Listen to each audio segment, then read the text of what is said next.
बोलो जयकारा बोल मेरे श्री गुरु महाराज की जय। बंदो चरण सरोज गुरु मुद मंगल आगा। जी सेवत नर होत हैं भव सागर से पार। गुरु जी के सुमिरन मात्र से नाशत विघ्न अनंत। ताते सर्व आरंभ में ध्यावत हैं सब संत। ताते सर्व आरंभ में ध्यावत हैं सब संत। सौभाग्यशाली गुरुमुख सज्जन मंडली इसी प्रकार थोड़े समय के लिए अपनी मुख रचना को पवित्र करने हेतु अपने हृदय में इष्ट देवदाता दयाल सतगुरुदेव भगवान जी का सुमरन व ध्यान करते हुए बड़े प्रेम सहित मिलकर बोलो जयकारा बोल मेरे श्री गुरु महाराज की जय। महापुरुष फरमाते हैं कि बिना सत्संग के इस जीव की सद्गति नहीं हो सकती, सद्विचार नहीं बन सकते, अच्छा व्यवहार नहीं हो सकता, क्योंकि सत्संग संतों के समाज से ही प्राप्त होता है। गोस्वामी तुलसीदास जी महाराज ने रामायण में फरमाया है, मुद मंगलमय संत समाजू।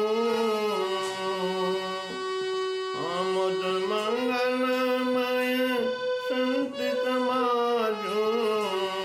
और जो जग जंगम तीर्थ राजो। जो जग जंगम तीर्थ राजो।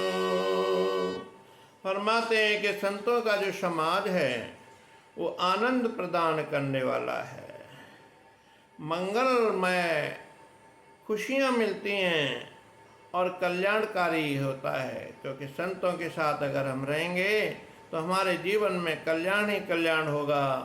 जो कि कैसा तीर्थ है, चलता फिरता तीर्थ है। जंगम तीर्थ राजू। जो कि संसार के अंदर चलते फिरते तीर्थ हैं। एक तीर्थ होता है जो कि स्थित रहता है, जितने भी तीर्थों पर जाते हैं, लेकिन संतों का जो समाज है वो चलता फिरता है। जहाँ जहाँ जा कर के पृथ्वी पर जमीन पर घूमते फिरते हैं और सभी जीवों का कल्याण करते हैं। सत्संग की गंगा में स्नान कराते हैं, अपने प्रेम से अपनी भाव से भक्तों का कल्याण करने के लिए सत्संग की गंगा में स्नान कराते हैं। तो कितना फल मिलता है कि मजन फल पे की तत्काला। और काक होए पिक बकहु मराला। काक होए पिक बकहु मराला। इस तीर्थ राज में स्नान का फल तत्काल मिलता है। फल तत्काल कैसे मिलता है कि काक होए, ये देखने में आता है कि कौआ जो है कोल बन जाते हैं और बगुले भैया हंस बन जाते हैं। और एक फल और भी मिलता है सत्संग में आने से कि प्रेम भाव सब कुछ मिलता है, अच्छे ज्ञान की बातें मिलती हैं। और मज्जन फल और तत्काल फल क्या मिलता है कि महापुरुष अपने कमलों से कर कमलों से जीवों को प्रसाद दे करके कृतार्थ करते हैं। जो प्रसाद बांटते हैं वो तत्काल उसका बड़ा लाभ प्राप्त होता है। फिर कहते हैं कि सुन आचरज करे जन कोई। सुन आचरज करे जो कोई। और सत्संगत महिमा नहीं गोही।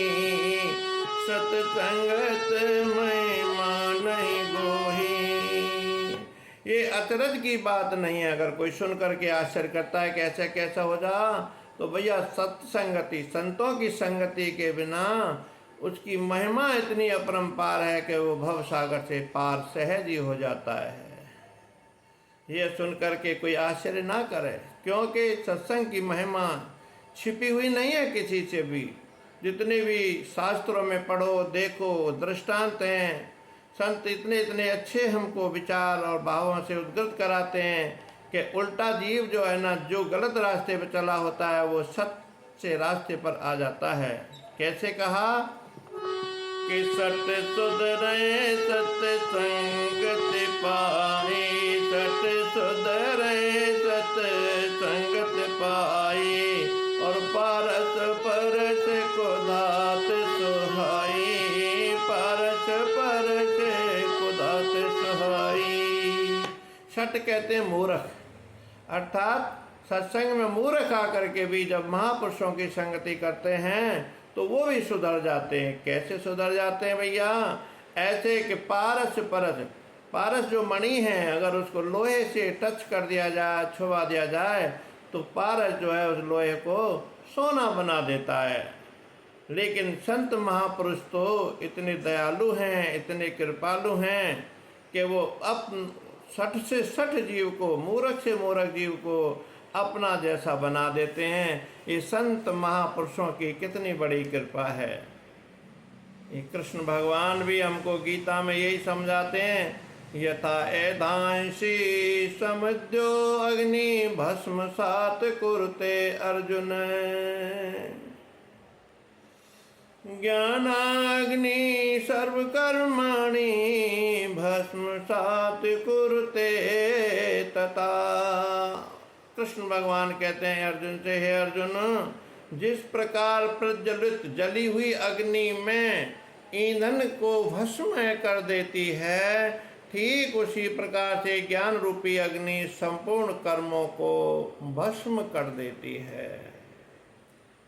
जिस प्रकार से जलती हुई अग्नि में अगर लकड़ी रख देते हैं तो लकड़ी स्वाहा हो जाती है, ठीक उसी प्रकार से महापुरुषों के सत्संग में आकर के उनके ज्ञान के सानिध्य को ग्रहण जब करता है, सानिध्य में आकर के ज्ञान को जब ग्रहण करता है, तो उसका जो अज्ञान है, तिमिर है, वो सब नष्ट ऐसे हो जाता है जैसे कि अग्नि में लकड़ी समा जाती है।